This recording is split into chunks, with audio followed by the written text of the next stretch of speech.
అందరికీ నమస్కారం. ఈ వీడియోలో మనం అసలు టైప్స్ ఆఫ్ వ్యాక్సిన్స్ ఏంటి, వ్యాక్సిన్ మ్యానుఫ్యాక్చరింగ్ కంటే ముందు టైప్స్ ఆఫ్ వ్యాక్సిన్స్ ఏంటిది, టైప్స్ ఆఫ్ వ్యాక్సిన్స్ తర్వాత వ్యాక్సిన్ యొక్క డెఫినేషన్, వ్యాక్సిన్ యొక్క వర్కింగ్ అండ్ వ్యాక్సిన్ వల్ల ఏమైనా సైడ్ ఎఫెక్ట్స్ ఉంటాయా అనే విషయాన్ని మనం అర్థం చేసుకున్నాం. సో ముందుగా వ్యాక్సిన్ అంటే డెఫినేషన్ ఏంటిదో చూద్దాం. ఏ antigen or a pathogen processed in lab which can be administered in human body to trigger immune system of human body against disease causing virus or bacteria. Okay, so ఇక్కడ suppose గా COVID-19 vaccine అని అనుకుంటే antigen are pathogen అన్న కదా, అవి ఏదైనా ఒక foreign micro organism or anything మన బాడీ లోపలికి వెళ్తే వాటిని యాంటీజెన్ అంటాం, రైట్. ప్యాథోజన్ అంటే బయట ఉన్నప్పుడు, లోపలికి వెళ్ళే వాటిని యాంటీజెన్ అంటాం. సో ఇప్పుడు కోవిడ్-19 యొక్క వ్యాక్సిన్ తీసుకుంటే కోవిడ్-19 యొక్క వ్యాక్సిన్ కోవిడ్-19 వైరస్ తోనే తయారు చేస్తారు.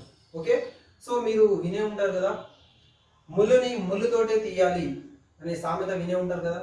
అదే విధంగా ఇక్కడ వైరస్, ఏ వైరస్ అయితే వ్యాధిని కలిగిస్తుందో అదే వైరస్ తోటి వ్యాక్సిన్ ని తయారు చేస్తారు అనమాట. ఈ వైరస్ అనేది ల్యాబ్ లో ప్రాసెస్ చేసిన తర్వాత దాన్ని కొంచెం ఇన్యాక్టివేట్ అంటే కొంచెం శక్తి, దానిలో ఉన్న శక్తిని తగ్గించడం కానీ దాన్ని పూర్తిగా చంపివేయడం కానీ చేసిన తర్వాత దానికి కొన్ని కెమికల్ సబ్స్టాన్సెస్ యాడ్ చేసిన తర్వాత అది మన బాడీలోకి ఇంజెక్ట్ చేస్తాము. అలా బాడీలోకి ఇంజెక్ట్ చేసిన దాన్ని, ఆ ప్రాసెస్ని వ్యాక్సినేషన్ అంటాము. బాడీలో ఏదైతే ఇంజెక్ట్ చేస్తున్నామో దాన్ని వ్యాక్సిన్ అంటాము. ఈ వ్యాక్సిన్ మన బాడీని ట్రైన్ చేస్తుంది. ఏం చేస్తుంది? ట్రైన్ చేస్తుంది. ఎలా? నెక్స్ట్ రియల్ వైరస్ మన బాడీలో ఇంజెక్ట్ అయినప్పుడు నీ యొక్క ఇమ్యూన్ సిస్టమ్ ఈ విధంగా వర్క్ చేయాలి అంటే ఇలాంటి ఇమ్యూనిటీ ప్రోటీన్స్ అనేవి నువ్వు డెవలప్ చేసుకోవాలి, ఆ సెల్స్, ఆ టైప్ ఆఫ్ సెల్స్ అనేవి డెవలప్ చేసుకోవాలని మనకు వ్యాక్సిన్ మన బాడీని ట్రైన్ చేస్తుంది అనమాట. వ్యాక్సిన్ యొక్క పని అదే అనమాట. సో ఇప్పుడు టైప్స్ ఆఫ్ వ్యాక్సిన్స్ అంటే ఏంటిదో చూద్దాం, రైట్. ఎన్ని రకాలు ఉన్నాయో చూద్దాం. సో ఫస్ట్ టైప్ లో whole or full body of virus తీసుకుంటారు. సో నేనేమన్నా ఇప్పుడు కోవిడ్ కి వైరస్ అంటే వ్యాక్సిన్ కావాలంటే ఇదే వైరస్ ని తీసుకోవాలని చెప్పిన కదా. ఈ వైరస్ ని సపోజ్ గా ఇది కోవిడ్ వైరస్ అనుకుంటే, ఇది చూడండి, ఈ 3 డయాగ్రామ్ లో ఫుల్ వైరస్ ఉన్నాయి అనమాట, ఫుల్ వైరస్ ఉన్నాయి. కానీ ఈ ఫస్ట్ టైప్ లో హోల్ బాడీ లో త్రీ టైప్స్ ఉంటాయి అన్నమాట. ఓకే, ఇందులోనే 3 రకాలు ఉన్నాయి. ఓకే, ఇందులోనే 3 రకాలు ఉన్నాయి.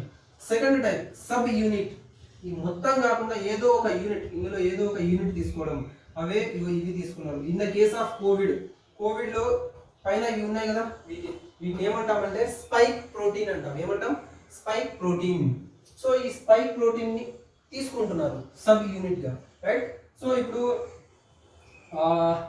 థర్డ్ అంటే ఏంటిదంటే genetic are nucleic acid vaccine approach. Okay, ఈ 3 టైపులు ఫస్ట్ దాంట్లో 3 ఉన్నాయి, ప్లస్ ఈ 2, మొత్తం 5 టైప్స్ ఆఫ్ వ్యాక్సిన్ డెవలప్ చేయొచ్చు అనమాట. ఓకే, సో ఇప్పుడు ఫస్ట్ ఇది ఏంటిదంటే ఇన్యాక్టివేటెడ్ అంటే ఇది మొత్తానికి డైడ్ వైరస్ కి ల్యాబ్ లో ప్రాసెసింగ్ చేసిన తర్వాత మనకు వ్యాక్సిన్ తయారైన తర్వాత బాడీలో అడ్మినిస్టర్ చేయడం. ఓకే, ఇది ఒక టైప్.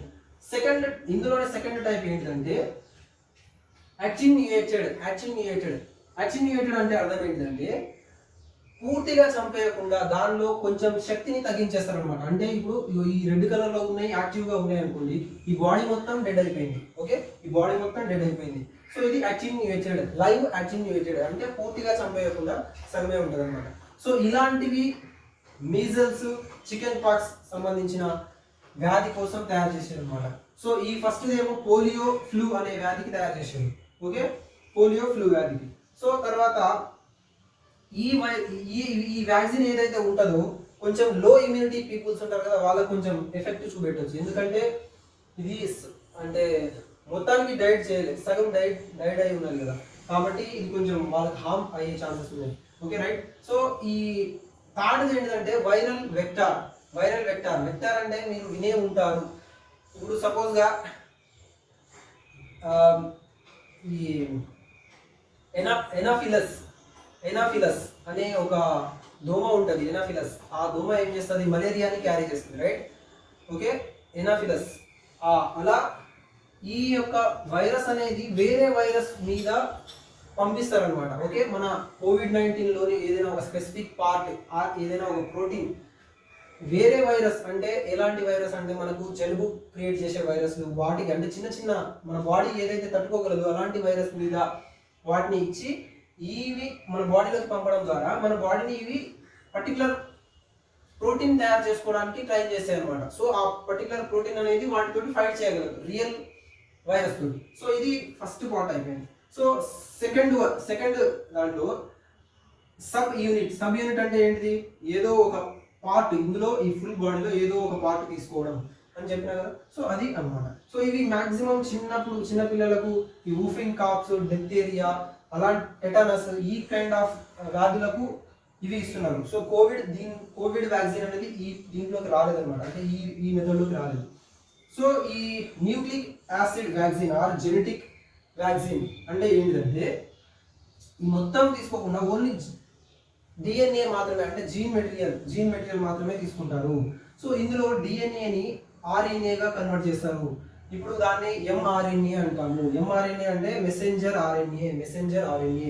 ఈ మెసెంజర్ ఆర్ఎన్ఏ ఏం చేస్తుందంటే మన బాడీకి ఇక్కడ కొన్ని కోడింగ్ ఇస్తుంది అనమాట. మన బాడీలో ఒక ఇన్స్ట్రక్షన్ ఇస్తుంది, మీరు ఈ kind of immune system develop చేసుకోవాలి అని. సో ఇప్పుడు మనం ఈ 3 టైప్స్ చూసినాం కదా. మనం కోవిడ్ వ్యాక్సిన్ ఏ వ్యాక్సిన్ ఏ రకాలలో ఉన్నాయి అని చూసుకుంటే మన కోవాక్సిన్ ఉంది కదా. కోవాక్సిన్ అనేది ఇన్యాక్టివేటెడ్ మెథడ్లో డెవలప్ చేసారు, రైట్. ఈ ఇన్యాక్టివేటెడ్ మైక్రోబ్ వ్యాక్సిన్ అని, రైట్. ఓకేనా, కోవాక్సిన్. అదే ఈ ఎడినో వైరస్ అంటే అర్థం ఏంటిది, ఎడినో వైరస్ అంటే అర్థం ఏంటంటే మన జలుబు లాంటి చిన్న వ్యాధుల్ని కలుగజేసే వైరస్ల మీద కోవిడ్-19 యొక్క ఒక ప్రోటీన్ పార్ట్ని పంపించడం. సో ఈ స్పుత్నిక్ అనేవి, తర్వాత కోవిషీల్డ్, ఇవన్నీ ఈ టైప్లో వస్తుంది. ఓకే, ఈ రెండు ఆ టైప్లో వస్తాయి. తర్వాత ఆస్ట్రాజెనికా, ఓకే, ఇవి అన్నమాట. సో తర్వాత ఈ అమెరికాలో తయారైన వ్యాక్సిన్స్ అవి ఏంటి, కోమిర్నాటీ అండ్ మోడరైనా. ఇవి ఏంటి అంటే ఫైజర్ అంటాం కదా. సో ఫైజర్ డెవలప్ చేసిన కోమిర్నాటీ ఆ వ్యాక్సిన్ అనేది ఎంఆర్ఎన్ఏ మెథడాలజీని ఫాలో అవుతుంది.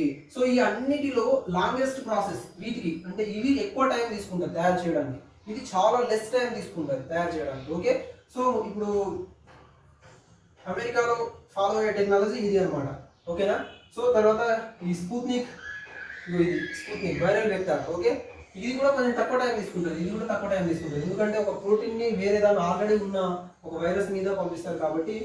సో ఇది తక్కువ టైం తీసుకుంటుంది. సో మీకు నేను ఆల్రెడీ నెక్స్ట్ వీడియోలో అసలు ఒక వ్యాక్సిన్ తయారు చేయాలంటే, ఇట్లా వైరస్ తీసుకొని వ్యాక్సిన్ తయారు చేయాలంటే ఎన్ని స్టేజెస్ ఉంటాయని చాలా క్లియర్గా ఎక్స్ప్లెయిన్ చేస్తాను.